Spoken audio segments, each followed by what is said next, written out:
Hello and welcome to another episode of Competition Timeout. I am your host Nando, and we're back. It is another day, another preview. We are starting with the AFC South. In today's AFC South previews, we'll start with the Tennessee Titans. Let's get right to it. Tennessee Titans, interesting team to me. They went 6-11 last year. They, got a whole new coach and everything. Um, Our Brian Callahan, who was the Bengals offensive coordinator since 2019. He's the head coach. He brings over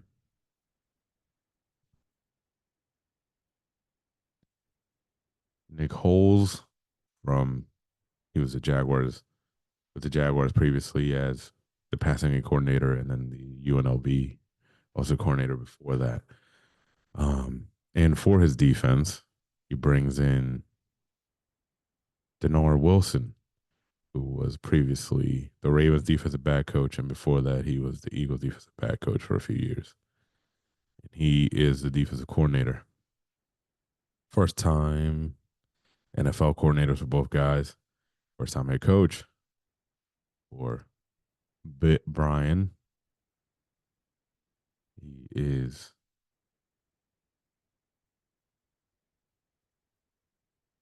he's the son of Bill, who we know who's been a coach, and he is his offensive line coach. Just, I mean, if we need to throw that out there. Anyway, so right there, already turnover in the coaching staff. That's one.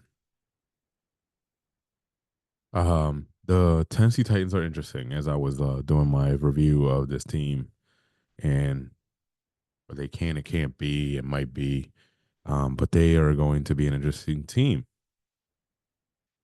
All right, so offensively, obviously they have committed to Will Levis. Will Levis will go into his second year, full season, going into the season. Um, no Derrick Henry, who's been a main staple there in Tennessee. They have Tony Pollard, Tajik Spears, two small guys going to share the load. There, they paid big money to Tony, but I don't think he's going to be a three down back. Anyway, excuse me, that's not a bad two headed monster to have. At receiver, you got D Hop, um, who came last year, had a decent season. In the offseason, they spent big money on Calvin Ridley, and they also signed Tyler Boyd. So the top three receiver core is very intriguing. We'll see how they blend in with this new offense and Will Levis. I've not watched any other preseason games yet, but we'll see. Tight end, don't really have a guy there.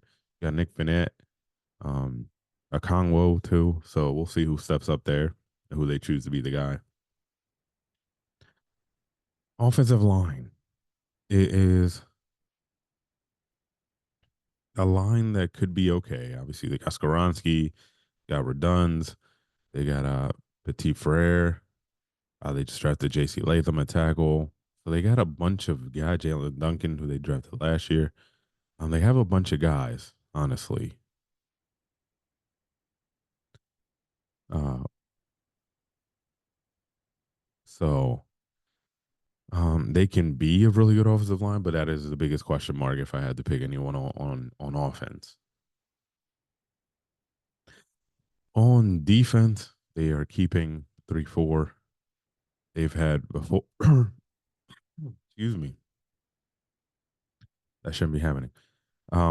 Jeffrey Simmons still main staple there on that defense.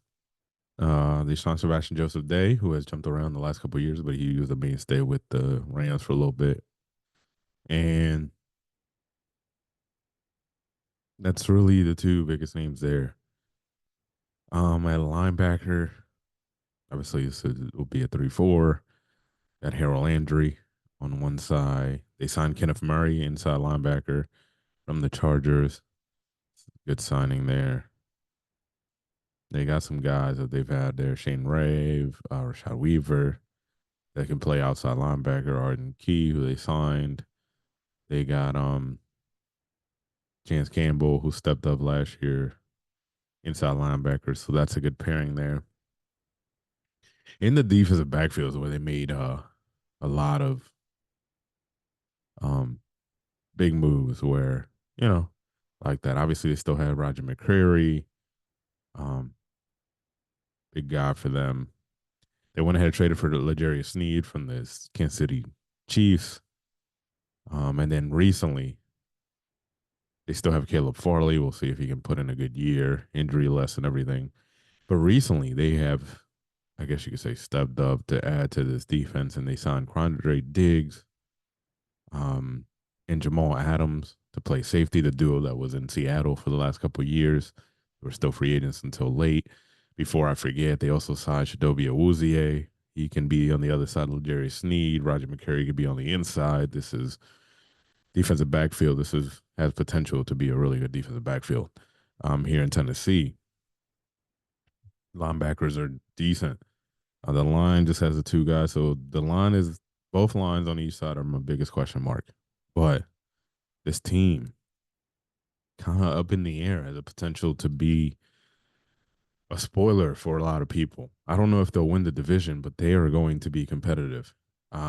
This roster has guys, you know, and sometimes that's all you need. You know, the biggest question mark also is, can this new coaching staff, this first time coach and coaches and coordinators, put it all together and actually turn it around? Do I think that they're going to win more than the 6 games they won last year? Yes, I do. I really do. I think they'll win maybe eight, go 8-9. Honestly, looking at their schedule, you know, they got the Bears. That might be a toss up there. They could get a win. Obviously, Caleb being in his first game. Caleb's been looking good at preseason, but you know, you never know. Then they got the Jets, Green Bay, and then Miami. That's a tough 3 games after that. And the division game against Indy, we will talk about soon. They look decent. Then Buffalo, Detroit. Their schedule's hard. New England and Chargers, that might be the wins, and the Vikings right there. It gets a little soft there.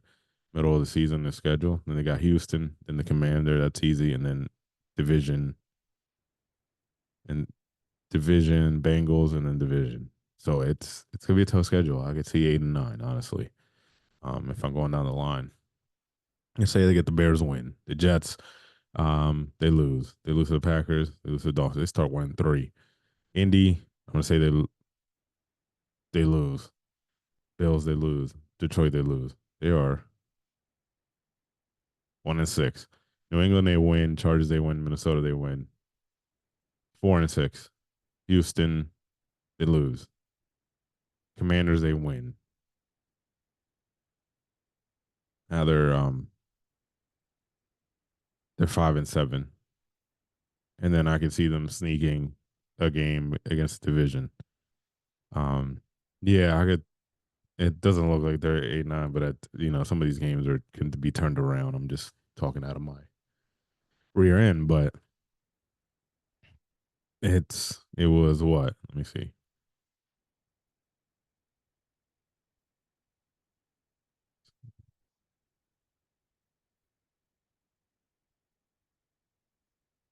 4-6, 5-7 at one point. Let's see, they beat the Jaguars 6-7,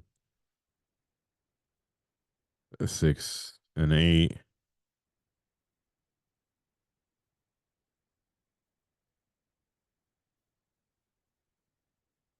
7-8. They'll split with the Colts. 9. I can see them splitting the division, maybe. Yeah, it's gonna be tough, but they do have a lot of pieces in very like interesting places where this could be a shock team. But like I said, there is question marks on the lines for me at least, and there's also question marks at the coaching positions because these are brand new coaches, so you never know.